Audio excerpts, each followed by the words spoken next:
تو پہلا نظریہ تو یہ ہے کہ یہ رزق کو اپنا نہیں سمجھتے بلکہ کس کی دین سمجھتے ہیں؟ اللہ کی دین، لہذا اس پر مسلط ہو کے نہیں بیٹھ جاتے۔ دوسری ان کی علامت کیا ہے؟ رزق کے معاملے میں یہ خرچ کرتے رہتے ہیں۔ میں نے جیسے بتایا غیر مسلم جو کماتا ہے وہ اپنا سمجھتا ہے، لیکن مسلمان جو کماتا ہے اس میں قرآن مجید نے بہت سارے حقوق بیان کیے ہیں کہ ان سب کا حصہ ہے۔ ان حقوق میں سب سے پہلے ہے بیوی کا حق جو عیال میں داخل ہے۔ قرآن مجید نے مرد کی ایک بڑی صفت اور علامت اور اس کی یہ خوبی کیا بیان کی ہے، بما انفقوا من اموالہم، کہ اسلام میں یہ تصور دیا گیا ہے کہ مرد کمائے گا اور عورت کھائے گی، یعنی اس کی بیوی کھائے گی۔ جو لوگ ہدایت پر نہیں ہیں ان کا نظریہ یہ ہے کہ مرد اپنا کمائے گا اور عورت اپنا کمائے گی۔ وہ اس کے قائل نہیں ہے کہ مرد کما کر عورت کو کھلانے پر مجبور ہو۔ دوسرا قرآن نے حق بیان کیا ہے کہ ينفقون، یعنی خرچ کرتے ہیں نا، تو کس کس پر خرچ کرتے ہیں؟ دوسرا ہے باپ کی ذمہ داری ہے اولاد پہ خرچ کرنا۔ ان ملکوں میں جو قرآن کی تعلیم سے دور ہیں انہوں نے اولاد پیدا کرنا چھوڑ دی ہے تاکہ ہمیں ان پہ خرچ نہ کرنا پڑے۔ قرآن میں اس نظریے کی جگہ جگہ نفی کی گئی ہے۔ رسول اللہ صلی اللہ علیہ وسلم نے بھی اس پر بہت سخت انکار فرمایا ہے۔ اس کی میں تفصیل میں نہیں جاؤں گا، بات لمبی ہو جائے گی۔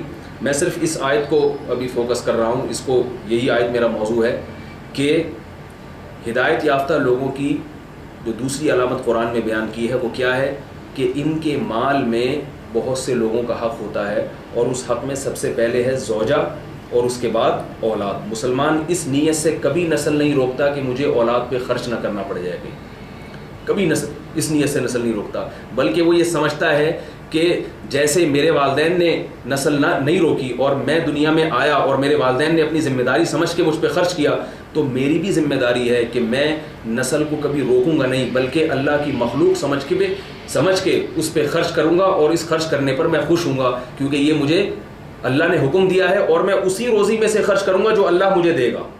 یہ بالکل ایسے ہے جیسے کوئی ماں اپنے بچے کو دودھ نہ پلائے اور یہ کہے کہ یہ میرا ذاتی دودھ ہے، میں اس بچے پہ کیوں خرچ کروں؟ تو یہی کہا جائے گا بھائی یہ اسی بچے کی وجہ سے تمہاری چھاتی میں پیدا ہوا ہے، لہذا تمہیں اس بچے کو دودھ پلانا پڑے گا، یہ بچہ اگر نہ ہوتا تو تمہاری چھاتیوں میں دودھ پیدا نہ ہوتا۔ تو یہی نظریہ بتایا گیا ہے کہ تمہیں جو اللہ رزق دے رہا ہے وہ اسی وجہ سے دے رہا ہے کہ تمہارے ذریعے سے اس اولاد پر اور ان لوگوں پر خرچ کروانا ہے، اگر اس پر خرچ نہ کروانا ہوتا تو اللہ تمہارے رزق میں کبھی یہ برکت نہ دیتا۔ تو یہ تو ہے بیوی اور بچوں کا حکم۔ والدین پر بھی قرآن مجید نے خرچ کرنے کا حکم دیا ہے، یسألونک ماذا ينفقون قل ما انفقتم من خیر فللوالدین، فرمایا کہ جو بھی تم نے خیر کی چیز خرچ کرنی ہے، مال خرچ کرنا ہے، اس میں والدین کا سب سے پہلا حق ہے۔ لیکن فقہاء نے اس کی تفصیل بیان کی ہے جو قرآن و حدیث سے ماخوذ ہے کہ والدین اگر خود کماتے ہیں اور ان کے پاس اتنا ہے کمانے کے لیے تو پھر ان پر خرچ کرنا لازم نہیں ہے۔ اگر خود نہیں کماتے تو ان کی تمام تر ذمہ داری یہ گورنمنٹ پر نہیں ہے بلکہ اولاد پر ہے۔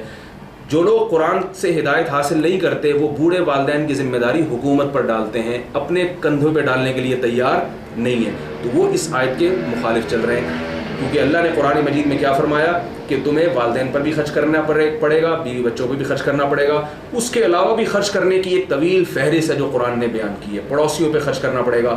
رسول اللہ صلی اللہ علیہ وسلم نے فرمایا وہ شخص مومن نہیں ہے جو خود پیٹ بھر کے کھاتا ہے اور اس کا پڑوسی بھوکا سوتا ہے۔ تو آپ کا پڑوسی بھوکا ہے، آپ خود پیٹ بھر کے کھا رہے ہیں اور آپ دلیل یہ دیتے ہیں کہ میرا پیسہ ہے، میں نے کمایا ہے، تو اس کا مطلب ہے آپ سیدھے راستے پر نہیں ہیں۔ تو اللہ فرماتے ہیں ہدایت یافتہ لوگوں کی علامتیں اور بھی بہت سارے مصارف ہیں جہاں اللہ اس کے رسول صلی اللہ علیہ وسلم نے خرچ کرنے کا حکم دیا ہے، وہ انشاءاللہ اپنے مواقع پر اس کی تفصیل آتی رہے گی۔ ابھی تو صرف اجمالی طور پر یہ بیان کیا جا رہا ہے کہ ہدایت یافتہ لوگ اللہ کا حق بھی ادا کرتے ہیں 5 وقت نماز قائم کر کے، اور مخلوق کا حق بھی ادا کرتے ہیں، اور مخلوق کے حق کے ادائیگی کا اظہار سب سے زیادہ کیسے ہوتا ہے؟ پیسہ خرچ کر کے، کیونکہ انسان کی ہر قسم کی خدمت کرنے میں عار محسوس نہیں کرتا اور وہ کرنے کے لیے تیار ہوتا ہے، لیکن کسی پہ مال خرچ کرنا یہ انسان پر سب سے زیادہ شاق ہے۔ وہ کہتا ہے مال میں نے بڑی محنت سے کمایا، آپ کو کوئی کہے نا کسی کے فلاں کے پاؤں دبا دیں اپنے بوڑھے والدین کے، آپ دبا دیں گے پاؤں ان کے. آپ کو کوئی یہ کہے اس مریض کو یہاں سے اٹھا کے وہاں لے جاؤ، آپ اٹھا کے لے جائیں گے. لیکن اگر کوئی کہے اس مریض کے علاج کا آپ خرچہ اٹھا لیں، یہ چیز آپ پر بہت شاق گزرتی ہے. تو اللہ نے جیسے عبادات میں سب سے مشکل عبادت کو ذکر کیا نماز کو، اسی طرح اللہ نے انسانیت کی خدمت میں سب سے مشکل خدمت کو ذکر کیا، اور وہ کیا ہے؟ انسان پر مال خرچ کرنا، پیسہ خرچ کرنا. تو یہ بیان کرنے کے لیے کہ جو پیسہ خرچ کرنے کے لیے تیار ہے وہ باقی خدمتیں بھی انسان کی کر دے گا. جیسے جو اللہ کے لیے نماز پڑھنے کے لیے تیار ہے وہ روزہ بھی رکھ لے گا اور زندگی میں ایک دفعہ حج بھی کر لے گا. تو بڑی مشکل عبادت وہ جب ادا ہو جاتی ہے تو چھوٹی عبادتیں آسان ہو جاتی ہیں. اسی طرح انسان کی خدمت میں سب سے مشکل ہے پیسہ خرچ کرنا. جو پیسہ خرچ کر لے گا وہ باقی خدمتیں بھی انسان کی کر لے گا. وہ مسکرا کے بات بھی کر لے گا، وہ اسے جو ہے نا وہ اسے دعائیہ کلمات بھی کہہ دے گا. جیسے کہ آپ نے دیکھا ہوگا تہذیب یافتہ قوموں میں مسکرا کے بات کرنا اس کی بڑی اہمیت ہے. تو اللہ نے اس لیے انفاق کا ذکر کیا کہ یہ بہت زیادہ مشکل کام ہے. یہاں ایک اہم بات اس آیت کے حوالے سے کہ قرآن مجید میں جہاں بھی ہدایت یافتہ لوگوں کے اوصاف بیان ہوئے ہیں، سیدھے راستے پر چلنے والے لوگوں کے مختلف اوصاف ہیں. کہیں ذکر ہے کہ وہ زمین پر نرمی کے ساتھ چلتے ہیں،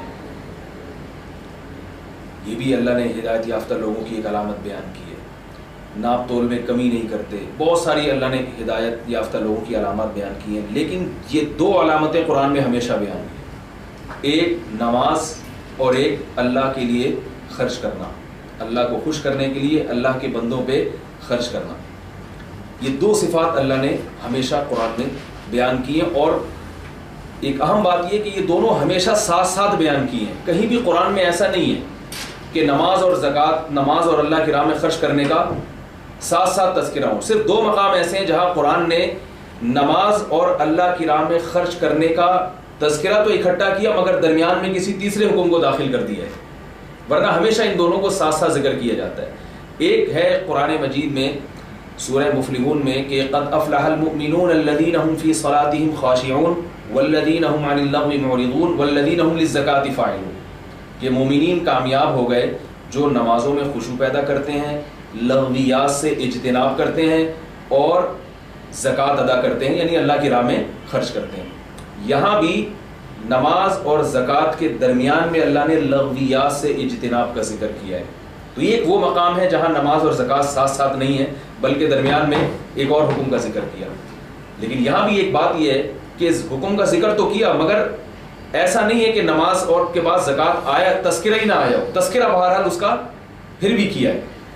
اور ایک اور مقام جہاں نماز اور زکوٰۃ کے درمیان میں کسی دوسرے حکم کو داخل کیا گیا ہے وہ ہے سورہ شورا میں، کہ اللہ نے فرمایا کہ ہمارے نیک بندے نماز بھی قائم کرتے ہیں، وَأَمْرُهُمْ شُورَىٰ بَيْنَهُمْ، اور ان کے اہم معاملات مشورے سے طے ہوتے ہیں، وَمِمَّا رَزَقْنَاهُمْ يُنْفِقُونَ، اور جو رزق ہم نے ان کو دیا اس میں سے خرچ کرتے ہیں. تو یہاں بھی اگرچہ دوسرا حکم درمیان میں داخل کیا گیا لیکن اس کے بعد پھر اللہ نے خرچ کرنے کا تذکرہ کر دیا. تو اس سے اور اس کے علاوہ جتنے مقامات ہیں وہاں نماز کے فوراً بعد خرچ کرنے کا ذکر ہے.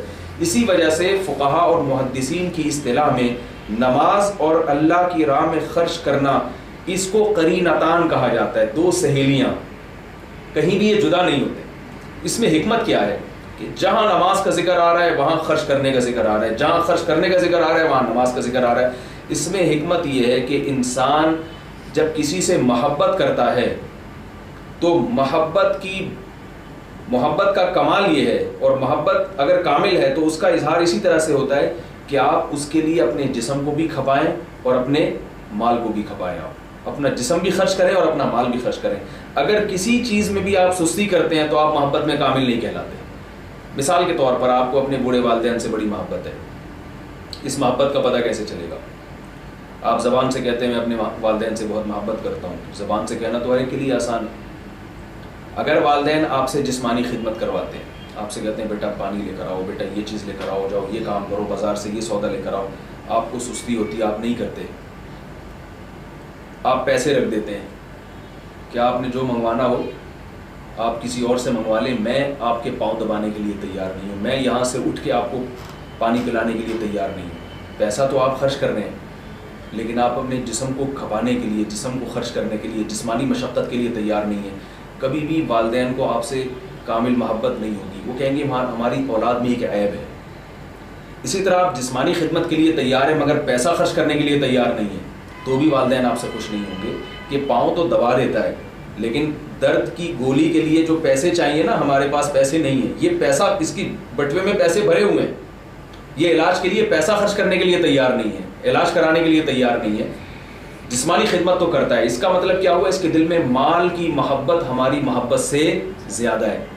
تو کامل محبت کا اظہار جبھی ہوتا ہے جب آپ کسی کے لیے اپنے جسم کو بھی کھپائیں اور اس کو راضی کرنے کے لیے اپنے مال کو بھی کھپائیں, اور اس عمل سے آپ بتا دیتے ہیں کہ مجھے اپنے آپ سے زیادہ آپ سے محبت ہے اور اپنے مال سے زیادہ آپ سے محبت ہے.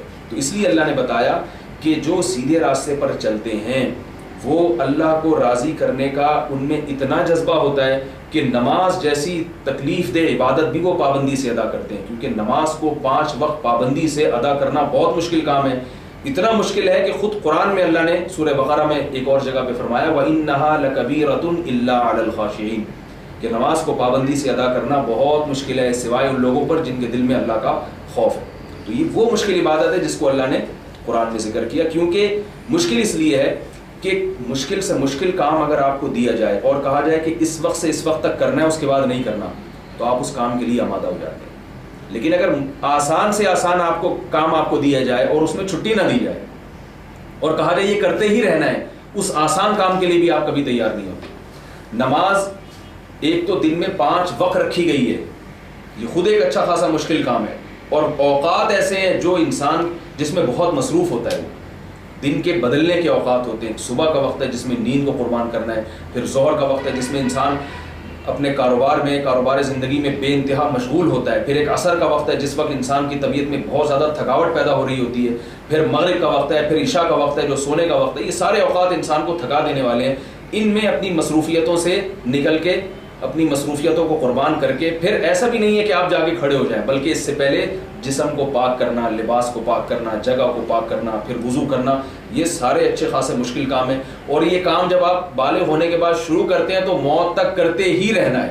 نہ اس میں جمعے کے دن چھٹی ہے, نہ ہفتے کو چھٹی ہے, نہ اتوار کی چھٹی ہے, نہ بیماری میں چھٹی ہے, نہ بارش میں چھٹی ہے, نہ جنگ میں چھٹی ہے, اور نہ جو ہے وہ غربت میں چھٹی ہے, نہ کوئی ایسا عذر نہیں ہے کہ نماز میں جس کی وجہ سے آپ کو چھٹی دے دی گئی. تو اس لیے یہ کام مشکل ہے. تو اگر آپ کو اللہ سے واقعتاً محبت ہوگی, آخرت پر یقین ہوگا, تو آپ یہ کام کریں گے. اسی طرح دوسرا مشکل کام پیسہ انسان جب ہی خرچ کرتا ہے دل کھول کے, جب آپ کے دل میں جس کے لیے خرچ کیا جا رہا ہے اس کی محبت اس پیسے سے زیادہ ہو. ممکن ہے جس پر آپ خرچ کر رہے ہیں اس کی محبت تو آپ کے دل میں کم ہے, پیسے کی زیادہ ہے, لیکن جس خدا کو خوش کرنے کے لیے کر رہے ہیں اس کی محبت زیادہ ہے. دیکھو جو اللہ پر ایمان نہیں لاتا وہ آپ پہ جب خرچ کرے گا جب اس کو آپ سے محبت ہو اور آپ کی محبت دولت سے زیادہ ہو. اگر اس کے دل میں آپ کی محبت دولت سے کم ہے تو وہ آپ پہ کبھی خرچ نہیں کرے گا. تبھی وہ گرل فرینڈ پہ آج کل خرچ کرنے کا رواج بہت بڑھ گیا ہے, پڑوسیوں پہ خرچ نہیں کیا جاتا, اپنی بیوہ بہنوں پہ خرچ نہیں کیا جاتا, اپنے جو ہے نا بے روزگار بھائی پہ خرچ نہیں کیا جاتا. لیکن کسی سے عشق معاشقہ ہو جائے تو آپ دیکھیں کیسے پیسے لٹاتے ہیں.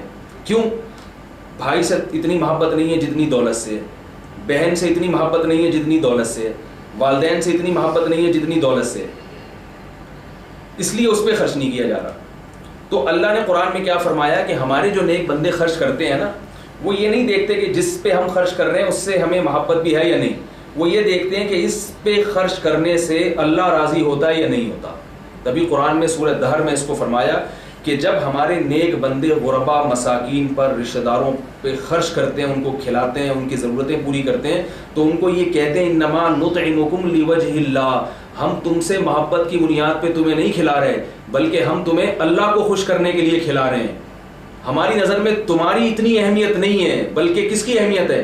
اللہ کی اہمیت ہے. اللہ کی تم مخلوق ہو, جیسے باپ کی کسی غریب اولاد پہ آپ خرچ کریں تو باپ خوش ہوگا, اگرچہ اس اولاد سے آپ کو محبت نہیں ہے. تو الخلق عیال اللہ, مخلوق اللہ کی عیال ہے, گویا اولاد کی طرح ہے. باپ کو اولاد سے جیسی محبت ہوتی ہے اللہ کو اپنی مخلوق سے اس سے بھی زیادہ محبت ہے. تو ہم تم پہ اس لیے خرچ کر رہے ہیں کہ تمہیں کھلانے سے اور تم پہ خرچ کرنے سے ہمارا رب خوش ہوتا ہے. تو اللہ نے فرمایا کہ ان کے دل میں اللہ کی محبت مال کی محبت سے زیادہ ہوتی ہے, اس لیے انہیں سامنے والے سے محبت ہو یا نہ ہو، یہ اللہ کی محبت کو حاصل کرنے کے لیے سامنے والے پر خرچ کرتے ہیں۔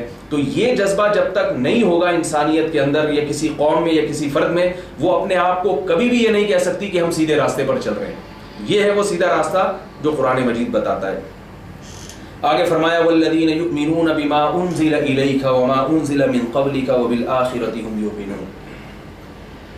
اللہ نے غیب کا تذکرہ کرنے کے بعد کہ یہ غیب پر ایمان لاتے ہیں، اس کے بعد دو اعمال کا تذکرہ کیا۔ اب اسی غیب جو یقین ہے، یعنی جو غیب کی باتیں ہیں جو ہمیں نظر نہیں آتی، ان کی جزیات کا بیان ہو رہا ہے کہ غیب میں دو چیزیں بہت اہم ہیں جن پر ان کا ایمان ہوتا ہے۔ ایک کیا ہے کہ یؤمنون بما انزل الیک، اے محمد صلی اللہ علیہ وسلم آپ پر جو کتاب نازل ہوئی یہ اس پر بھی یقین رکھتے ہیں کہ یہ کس کی طرف سے ہے؟ اللہ کی طرف سے۔ سیدھے راستے پر چلنے کے لیے قرآن پر ایمان اس لیے ضروری ہے کہ قرآن کے علاوہ دنیا کی کوئی کتاب نہیں ہے جو آپ کو پورا پورا سیدھا راستہ بتاتی ہو۔ لہذا اگر آپ اس پر نہیں ایمان لائیں گے تو پھر آپ کون سی کتاب پر ایمان لائیں گے جو آپ کو سیدھا راستہ بتائے؟ اور یہ آج بھی دنیا کے سامنے کہ قرآن کی تعلیمات کو اگر آپ ایک طرف رکھیں، یہ دو آیتوں کو ہی رکھ لیں اگر آپ، تو آپ بتائیں دنیا کے کون سا فلاسفر ہے، کون سا سائنسدان ہے، یا کون سا جو ہے نا وہ کالم نگار ہے جس نے کوئی ایسا مضمون لکھا ہو جس میں سیدھے راستے کو اس سے بھی زیادہ اچھی طرح سے ڈیفائن کیا ہو؟ کون ہے دنیا کا ایسا ماہر فلاسفر گزرا ہو جس نے اس سے بھی بہترین فلسفہ پیش کیا ہو؟ تو یہ صرف قرآن ہے جو آپ کو سیدھا راستہ بتاتا ہے۔ اس لیے قرآن نے کیا کہا کہ یؤمنون بما انزل الیک، کہ یہ ایمان رکھتے ہیں اس کتاب پر بھی جو آپ پر نازل ہوئی، وما انزل من قبلک، اور ان تمام کتابوں پر جو محمد صلی اللہ علیہ وسلم سے پہلے پچھلے انبیاء پر نازل ہوئی ہیں۔ پچھلی کتابوں پر ایمان رکھنا اس لیے ضروری ہے کہ اگر آپ پچھلی کتابوں پر ایمان نہیں لاتے تو اس کا مطلب یہ ہے کہ اللہ نے صرف محمد صلی اللہ علیہ وسلم کے بعد کے لوگوں کی ہدایت کا تو انتظام کیا ہے، اور محمد صلی اللہ علیہ وسلم سے پہلے جتنے لوگ دنیا میں آئے ان کی ہدایت کا اللہ نے کوئی انتظام نہیں کیا، اور ان کے لیے ہدایت کا کوئی اللہ نے جو ہے وہ کتابچہ اور کوئی قانون نازل نہیں کیا۔ یہ پھر اللہ کی طرف ظلم کی نسبت لازم آئے گی کہ پیدا تو کر دیا مگر ان کو راستہ نہیں بتایا۔ تو اس لیے ہمارے عقائد میں یہ بات شامل ہے کہ ہم آدم علیہ السلام سے لے کر محمد صلی اللہ علیہ وسلم تک یہ یقین رکھیں کہ جتنے بھی انسان دنیا میں آئے ہیں اللہ نے کسی کو بھی ہدایت کے معاملے میں لاوارث نہیں چھوڑا، تمام لوگوں میں اللہ نے ہدایت کے سلسلوں کو جاری کیا ہے تاکہ قیامت کے دن اللہ کی اپنے بندوں پر حجت تام ہو سکے۔ اور اس میں یہ بھی ہمیں سمجھایا گیا ہے کہ انسان خود سے کبھی سیدھے راستے کا تعین نہیں کر سکتا۔ خود سے اگر کرے گا نا تو وہی ہوگا جو یورپ اور امریکہ کے جو ماہرین ہیں اور ان کے جو عقلاء ہیں انہوں نے اپنی قوموں کو جس طرح گمراہی کے راستے پر ڈال دیا، حالانکہ دنیا کے بہترین دماغ والے لوگ ہیں مگر وہ اب تک یہ فیصلہ نہیں کر سکے سیدھا راستہ کون سا ہے۔ تو خود سے کبھی نہیں ہوتا جب تک آپ کے پاس وحی کی تعلیمات نہیں ہوں گی۔ عقل وحی کی تعلیمات کے بغیر آپ کو گمراہی سکھاتی ہے، اور اگر عقل وحی کی تعلیمات کے تحت چلے گی تو آپ کو سیدھے راستے کی طرف لے کے جاتی ہے۔ تو اس لیے اللہ فرماتے ہیں کہ ان کا یہ ایمان ہے کہ اللہ نے ہدایت کے سلسلے محمد صلی اللہ علیہ وسلم سے پہلے بھی نازل کیے، اس لیے ہم تورات پر بھی ایمان رکھتے ہیں، انجیل پر بھی ایمان رکھتے ہیں، زبور پر بھی ایمان رکھتے ہیں، اور جتنے صحائف اللہ نے نازل کیے ہم سب پر ایمان رکھتے ہیں۔ ہاں یہ ضرور ہے کہ قرآن مجید کی جیسے حفاظت ہوئی ہے ان پچھلی آسمانی کتابوں کی ایسے حفاظت نہیں ہوئی، لہذا ہم ان پر اجمالی ایمان رکھتے ہیں کہ اللہ نے جو کچھ نازل کیا تھا وہ برحق ہے، اس میں کجی نہیں ہے، غلط قوانین نہیں تھے، گمراہی نہیں تھی، وہ سب برحق کتابیں تھیں جو اپنے وقت کے انبیاء پر نازل ہوئی۔ حفاظت اللہ نے صرف قرآن مجید کی ہے، اور اس دعوے کی دلیل ہے مشاہدہ۔ اگر کوئی کہتا ہے نہیں اس کے علاوہ بھی حفاظت ہے تو مشاہدے کے خلاف ہے۔ وہ تورات کی اتنی اقسام ہیں، انجیل کی اتنی اقسام ہیں، ان میں آپس میں تعارض ہے، تناقض ہے، آپ وہ دو آیتیں سامنے رکھیں تو وہ ٹکراتی ہیں، تو یہ کہنا ممکن نہیں ہے کہ تورات کی اسی طرح حفاظت ہوئی ہے جیسی قرآن مجید کی حفاظت ہوئی ہے۔ یہ بات ایسی ہے جو ان کے ماہرین بھی اس کو تسلیم نہیں کرتے۔ وَبِالْآخِرَةِ هُمْ يُوقِنُونَ، غیب میں چونکہ سب سے اہم عقیدہ آخرت کا ہے، اس لیے قرآن مجید نے اس کو دوبارہ سے ہائی لائٹ کیا ہے کہ آخرت پر یہ لوگ یقین رکھتے ہیں، کیونکہ یہاں اہل ایمان کی صفت میں ایک آخری صفت بیان ہو رہی ہے اور یہ مضمون یہاں ختم ہو رہا ہے، تو اس لیے اللہ تعالیٰ نے اہل ایمان کی جو ایک سب سے اہم صفت تھی کہ وہ اس وہ صفت اپنے اندر اختیار کیے بغیر آپ سے خیر کی توقع نہیں رکھی جا سکتی. وہ صفت کیا ہے؟ آخرت پر کامل یقین ہونا. کیونکہ یہ ساری غیب کی باتیں ہیں.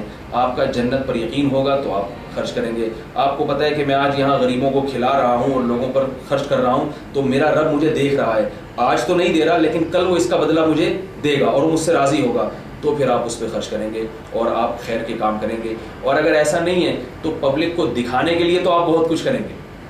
کتنے لوگ ہیں اللہ نے ان کو دولت دی ہے, تھوڑا سا خرچ کرتے ہیں اور 100 تصویریں بنواتے ہیں اپنے مختلف زاویوں سے, مختلف پوسٹ میڈیا پہ آتے ہیں. آج جناب فلاں صدر صاحب آج انہوں نے فلاں سیلاب زدگان کا اور جو ہے نا اس علاقے کا دورہ کیا اور جا کے غریبوں میں خوراک تقسیم کی اور فلاں جگہ کی اور فلاں جگہ کی, لیکن جہاں کیمرہ ان سے ہٹا تو جو کیا ہوتا ہے نا وہ بھی واپس کھانا شروع کر دیتے ہیں. وبالآخرۃ هم یوقنون, جب آخرت پر یقین نہیں ہوگا نا, آپ کو ان دنیا کے کیمروں کا تو یقین ہے, لیکن اللہ نے جو کیمرے لگائے ہوئے ہیں کوریج کرنے کے لیے کہ کون نیک عمل کر رہا ہے اور کون برا عمل کر رہا ہے, اللہ کے ان کیمروں پر جب آپ کو یقین نہیں ہوگا اور کرامن کاتبین پر جب آپ کو یقین نہیں ہوگا تو پھر آپ کے جسم سے نکلنے والے اعمال ایسے ہی ہوں گے. اور جب آپ کو اللہ کے وعدوں پر یقین ہوگا تو آپ کھل کے اتنا خرچ نہیں کرو گے جتنا چپکے سے خرچ کرو گے. کھل کے بھی خرچ کرو گے تاکہ لوگوں کو ترغیب ہو, اور خفیہ خرچ آپ کا اس سے بھی زیادہ ہو رہا ہوگا جو آپ لوگوں سے چھپا رہے ہوگے, جو آپ کا اور اللہ کے درمیان راز ہوگا. ہم نے کتنے علماء ایسے دیکھے ہیں کہ جب ان کی موت واقع ہوئی تو کئی گھروں کا راشن پانی کا بندوبست ختم ہو گیا. میں نے ایسے اپنی زندگی میں الحمدللہ ایسے بہت سارے لوگوں کو سنا بھی اور دیکھا بھی کہ جب ان کی موت واقع ہوئی تو کئی غربا ان کے گھر پر آئے, انہوں نے بتایا کہ یہ ہمیں چپکے سے اتنا مال دیا کرتے تھے, اتنے پیسے دیا کرتے تھے, اور یہ ہمیں اور ان کے علاوہ کسی کو معلوم نہیں تھا. آج ان کی موت واقع ہوئی ہے تو ہمارے گھروں کے چولہے بند ہو چکے ہیں. کتنے لوگ ہیں ایسے, ہر معاشرے میں ہوتے ہیں ایسے لوگ. تو اللہ نے کیا فرمایا؟ وبالآخرۃ هم یوقنون, ان کی ایک بہت اہم صفت کیا ہے کہ یہ آخرت پر یقین رکھتے ہیں. لہذا ان کے جسم سے نکلنے والے سارے اعمال آخرت کی بنیاد پر ہوتے ہیں, وہ اخلاص پر مبنی ہوتے ہیں, اس میں دکھلاوا مقصود نہیں ہوتا. یہ تو اہل ایمان کی صفت تھی جو اللہ نے بیان کی. آگے اللہ نے ان اہل ایمان کو بدلہ کیا ملے گا. صفات تو بڑی مشکل ہے, نماز بھی پڑھتے ہیں اور خرچ بھی کرتے رہتے ہیں, آخرت پر یقین بھی رکھتے ہیں, یہ سارے کام کرتے ہیں, تو ظاہر ہے انسان اس کے لیے کبھی بھی آمادہ نہیں ہوگا جب تک اسے پتہ نہ ہو کہ مجھے اس کے بدلے میں ملے گا کیا. تو اللہ نے دو چیزیں بیان کی ہیں اس آیت میں, اگلی آیت میں, کہ یہ دو چیزیں ہیں, دو نعمتیں ہیں جو جس کے میں ان کو پروانے دے رہا ہوں. ایک اولئک علی ھدی من ربہم, ہدایت کی سند میں ان کے ہاتھ میں پکڑا رہا ہوں. جب بھی تمہیں ایسی علامت والے لوگ نظر آئیں جو اللہ کا حق بھی پورا کرتے ہوں اور اللہ کی مخلوق کے حقوق بھی پورے کرتے ہوں, حقوق اللہ اور حقوق العباد کامل طریقے سے ادا کر رہے ہوں, تو پھر ان کے لیے پہلی بات کیا کہ اولئک علی ھدی من ربہم, یہی لوگ ہیں جو اپنے رب کی طرف سے پوری ہدایت پر ہیں. اس کے علاوہ دنیا کی کوئی بھی قوم, کوئی بھی فرد, چاہے وہ کتنا تعلیم یافتہ ہو, کتنا پڑھا لکھا ہو, چاند کی سیر کر کے آ گیا ہو اور مریخ پر کمندے ڈالنے کی بات کر رہا ہو, اللہ فرماتے ہیں میری نظر میں سیدھا راستہ اور ہدایت کا راستہ کون ہے؟ وہ یہ لوگ ہیں جن کو میں سیدھے راستے کی سند دے رہا ہوں. ان کو دیکھ کے ان جیسا بننے کی کوشش کرو گے تو آخرت میں تمہاری یہ کوشش مقبول ہوگی, اور ان جیسا بننے کی کوشش اگر تم نہیں کرو گے تو وہ تمہاری نظر میں تو وہ سیدھا راستہ ہے مگر میری نظر میں وہ سیدھا راستہ نہیں. اور یہاں اللہ نے یہ بھی نہیں فرمایا کہ یہ لوگ یہ لوگ مہتدی ہیں, بلکہ فرمایا علی ھدن, ہدایت کے اوپر ہیں. علی عربی میں آتا ہے کسی شے کے اوپر آپ ہو. جب آپ کسی شے کے اوپر ہوتے ہیں تو وہ بالکل آپ کے قابو میں ہوتی ہے. تو یہ قرآن کی بلاغت ہے. اللہ نے یہ نہیں فرمایا کہ یہ سیدھے راستے پر چل رہے ہیں, بلکہ فرمایا گویا سیدھا راستہ انہوں نے اپنے قبضے میں کیا ہوا ہے, اپنے قبضے میں کیا ہوا ہے, بالکل پکڑ کے رکھا ہوا ہے, ان سے ہٹ کے کہیں جا نہیں سکتا سیدھا راستہ. کیا مطلب کہ اگر کسی نے سیدھا راستہ حاصل کرنا ہے تو اللہ بتا رہے ان کے قبضے میں ہے, انہی سے ملے گا, ان کے علاوہ تمہیں کہیں سے بھی نہیں ملے گا. کوئی چیز اگر تقسیم ہو رہی ہو اور آپ چاہتے ہیں کہ مجھے بھی مل جائے, تو کچھ چیزیں تو ایسی کھلے عام پڑی ہوئی ہیں, بھائی جا کے اٹھا لو. جیسے بوفے میں آپ جاتے ہیں نا, بھائی چکن کھانا وہاں پڑا ہوا ہے, وہاں چکن وہاں سے ملے گی آپ کو, بریانی وہاں سے ملے گی آپ کو, مچھلی وہاں سے ملے گی آپ کو, فلاں چیز وہاں سے ملے گی آپ کو. آپ کہتے ہیں بھائی مجھے جو ہے نا وہ خاص ڈش چاہیے, تو کہتے ہیں بھائی وہ تو فلاں کے پاس سے ہی ملے گی, اس کے علاوہ وہ اس کے قبضے میں. تو یہاں بھی اللہ نے بتایا کہ یہ ہدایت ایسی چیز نہیں ہے جو کھلے عام ہے جہاں سے چاہے لے لو, بلکہ یہ جن لوگوں میں یہ علامتیں ہوں گی انہوں نے ہدایت پہ قبضہ کیا ہوا ہے, سیدھے راستے پہ قبضہ کیا ہوا ہے, انہی کے پاس سے ملے گی, اس کے علاوہ کسی اور کے پاس سے تمہیں ہدایت نہیں ملے گی، سیدھا راستہ نہیں ملے گا. پیسہ مل جائے گا تمہیں، عزت مل جائے گی، شہرت مل جائے گی، صحت مل جائے گی. صحت تمہیں ڈاکٹروں کے پاس سے مل جائے گی، پیسہ تمہیں بزنس مین اور تاجر حضرات کے پاس، بزنس کرنے والے لوگوں اور تاجروں کے پاس سے مل جائے گا. ٹھیک ہے نا. علم تمہیں غیر مسلموں، تعلیم جو عصری علوم ہے وہ تمہیں غیر مسلموں کے پاس سے مل جائیں گے. لیکن سیدھا راستہ جو تمہیں جنت کی طرف لے کر جاتا ہے وہ صرف اور صرف اور صرف انہی لوگوں کے پاس سے ملے گا جن کی یہ صفات ہم نے بیان کی ہیں کہ اللہ کا حق بھی پورا ادا کرتے ہیں اور اللہ کی مخلوق کا حق بھی ادا کرتے ہیں. اور یہاں ایک بلاغت کا ایک نقطہ یہ بھی ہے کہ قرآن نے ہم علی ھدی من ربہم نہیں فرمایا، بلکہ اولئک علی ھدی من ربہم. آپ نے انگلش میں ایک لفظ سنا ہوگا پروناؤن. پروناؤن کسے کہتے ہیں؟ جو ناؤن کی جگہ استعمال ہوتا ہے. جب بھی کسی کا ناؤن استعمال ہوتا ہے تو ناؤن کے بعد ہم اس کے لیے کیا استعمال کرتے ہیں؟ پروناؤن.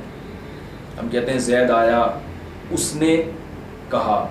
پہلے جب زید کا نام آ گیا تو اب ہم کیا کہیں گے؟ پروناؤن اس. تو عربی میں بھی انگلش میں ہم ہی اور شی کا لفظ استعمال کریں گے، جمع ہے تو دے کا لفظ استعمال کریں گے. نام کی جگہ ہی اور شی اور دے استعمال ہوتا ہے، دس استعمال نہیں ہوتا یا دیز استعمال نہیں ہوتا. تو قرآن نے یہاں جو پروناؤن ہے نا ہم، ہونا یہ چاہیے کہ ہم علی ھدی من ربہم، وہ لوگ ہیں ہدایت پر. اس کے بجائے قرآن نے اس میں اشارہ استعمال کیا ہے. اس میں اشارہ کہتے ہیں کہ جیسے دس نا، آپ کسی شے کی طرف جب اشارہ کرتے ہیں تو آپ کیا کہتے ہیں؟ دس یا دیٹ، یہ لفظ آپ استعمال کرتے ہیں.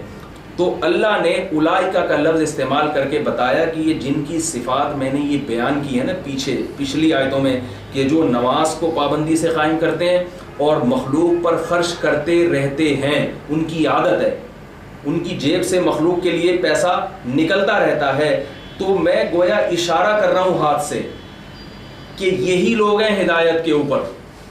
اشارہ اس وقت کیا جاتا ہے جب آپ کو آپ کے سامنے بات کو بالکل کلیئر کر دیا جائے. کیونکہ جب آپ کہتے ہیں نا وہ لوگ، تو اس میں آپ کا ذہن کسی اور بھی طرف جا سکتا ہے کہ بھئی ان کے علاوہ کوئی اور بھی ہو سکتے ہیں. تو اللہ نے جب آپ اشارہ کرتے ہیں نا تو اشارے میں پھر غلطی نہیں ہوتی. مثال کے طور پر میں آپ سے کہہ رہا ہوں بھائی جاؤ زید کو یہ چیز ہے، یہ تحفہ ہے، زید کو جا کے دے دو. آپ کو سمجھ میں نہیں آ رہا زید یہ ہے یہ ہے یہ ہے، تو آپ کیا کرتے ہیں؟ اس کی کنفیوژن دور کرنے کے لیے بھائی اس آدمی کو دے دو. اشارہ کرتے ہیں نا آپ، بھائی یہ جو بیٹھا ہوا ہے نا، یہ ہاتھ لگا کے کہتے ہیں اس کو دے دو. اب کوئی کنفیوژن نہیں ہوتی. تو اللہ نے فرمایا کہ میں گویا ہاتھ سے اشارہ کر کے بتا رہا ہوں کہ یہ جو لوگ ہیں نا جن کا پہلے تذکرہ ہوا ہے، ان کے کندھے پہ ہاتھ رکھ کے کہہ رہا ہوں یہی لوگ ہیں جو سیدھے راستے پر ہیں. ان کے علاوہ کوئی بھی سیدھے راستے پر نہیں ہے. کنجوس آدمی کبھی بھی سیدھے راستے پر نہیں ہو سکتا. جو اس نیت سے نسل روکے کہ مجھے اپنی اولاد پہ خرچ نہ کرنا پڑ جائے، وہ کبھی بھی سیدھے راستے پر نہیں ہو سکتا. جو اس نیت سے پیسہ جمع کرے کہ میں پیسہ میرا ذاتی پیسہ ہے لہذا میں کسی کو کیوں دوں، وہ کبھی بھی سیدھے راستے پر نہیں ہو سکتا. اور جس کے دل میں اپنے رب کی عبادت کا جذبہ نہیں ہے، چاہے وہ ٹرسٹ بنا کے پوری دنیا کی غربت ختم کر دے، لیکن وہ اپنے خالق کا حق نہیں پہچانتا، تو وہ بھی کبھی بھی سیدھے راستے پر نہیں ہو سکتا. آج سیکولر طبقہ، لبرل طبقہ انسانیت کی خدمت کا تو قائل ہے مگر وہ رب کی عبادت کا قائل نہیں ہے. وہ کہتا ہے رب کی عبادت کسی نے کرنی یا نہیں کرنی اس کا نجی معاملہ ہے. تو ایسا نہیں ہے، نجی معاملہ نہیں ہے. وہ انسان اس وقت تک اچھا ہو نہیں سکتا جو رب کی عبادت نہیں کرتا. اور دوسرا اللہ نے ان کے لیے انعام کیا بیان کیا؟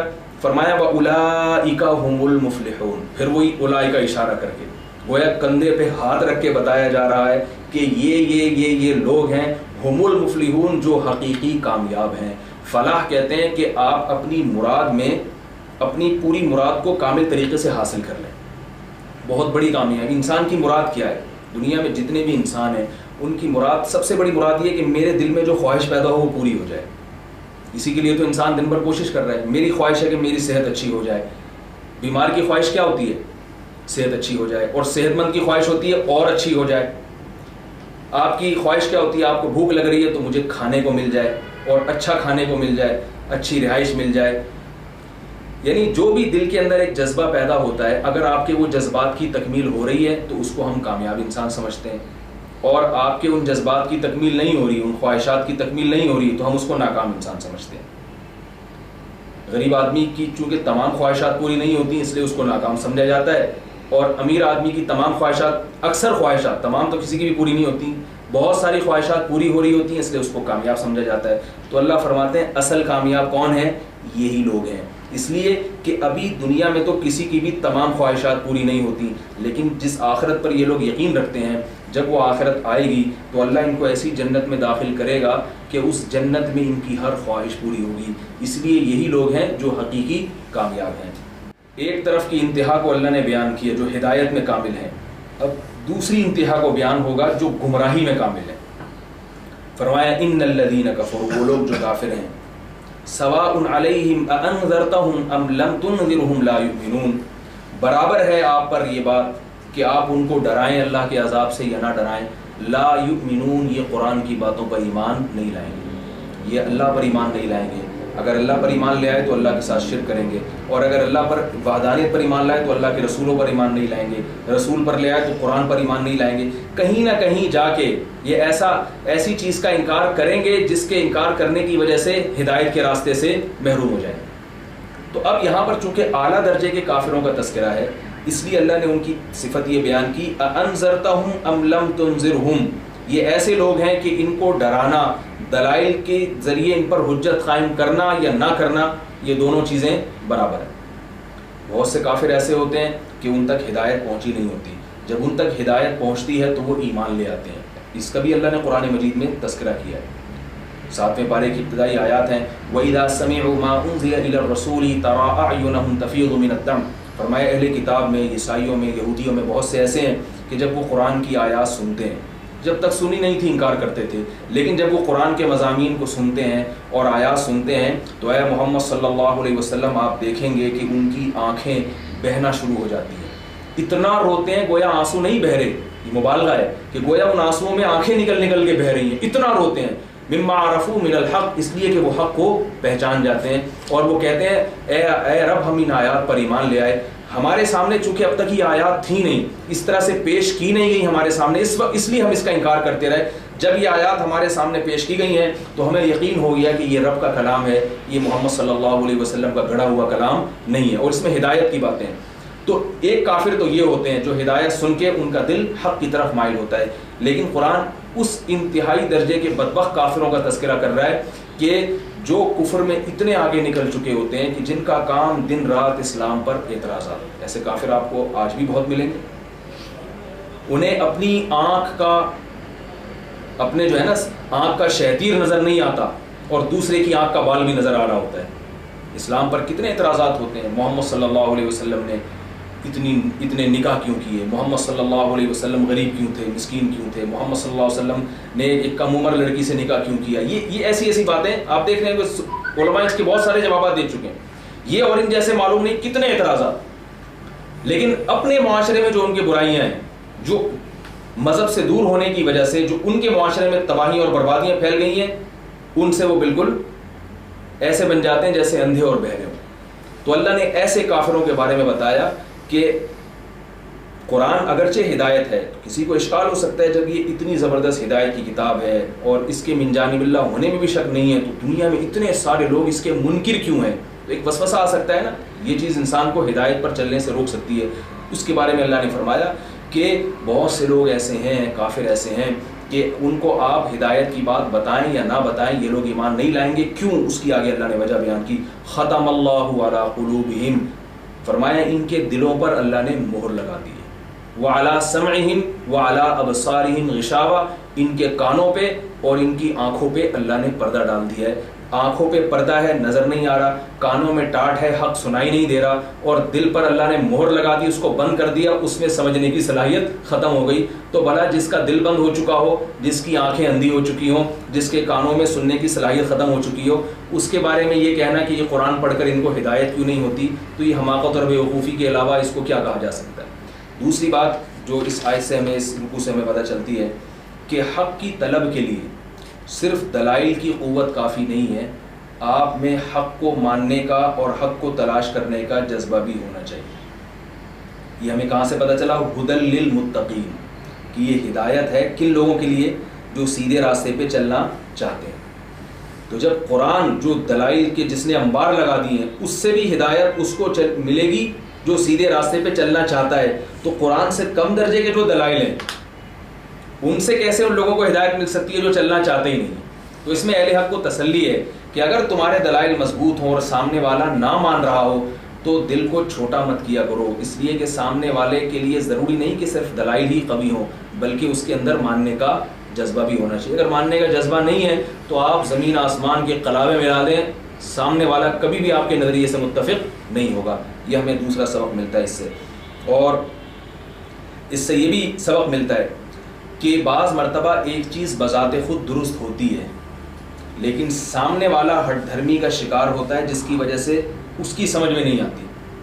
تو اس سے آپ کو اپنے نظریے پر ڈاما ڈول نہیں ہونا چاہیے، اور آپ جس نظریے کے قائل ہیں اس میں دراڑیں نہیں پڑنی چاہیے۔ آپ اگر مسلمان ہیں اور آپ دلائل کی وجہ سے مسلمان ہیں، تو اگر ساری دنیا بھی اسلام کا انکار کرے تو آپ کو دنیا کے انکار کی وجہ سے اپنے دین اور اپنے مذہب سے اور اپنے برحق ہونے پر آپ کو شبہات نہیں ہونے چاہیے، اس لیے کہ اس کی مثالیں ہمیں دنیا میں اور بھی جگہوں پر ملتی ہیں، جیسے قرآن نے یہاں اس کی مثالیں دی ہیں۔ اور ایک اور سبق ہمیں اس سے بھی ملتا ہے کہ جب تک ہم غیب پر یقین نہیں لائیں گے، قوم میں کبھی بھی سدھار پیدا نہیں ہو سکتا، کیونکہ اللہ نے بتا دیا کہ ہدایت پر چلنے کے لیے اور ہدایت یافتہ ہونے کے لیے سب سے پہلی علامت غیب پر ایمان ہے۔ تو کوئی بھی قوم جو آخرت کا تصور اور آخرت پر یقین نہیں رکھتی، وہ کبھی بھی سیدھے راستے پر چل نہیں سکتی۔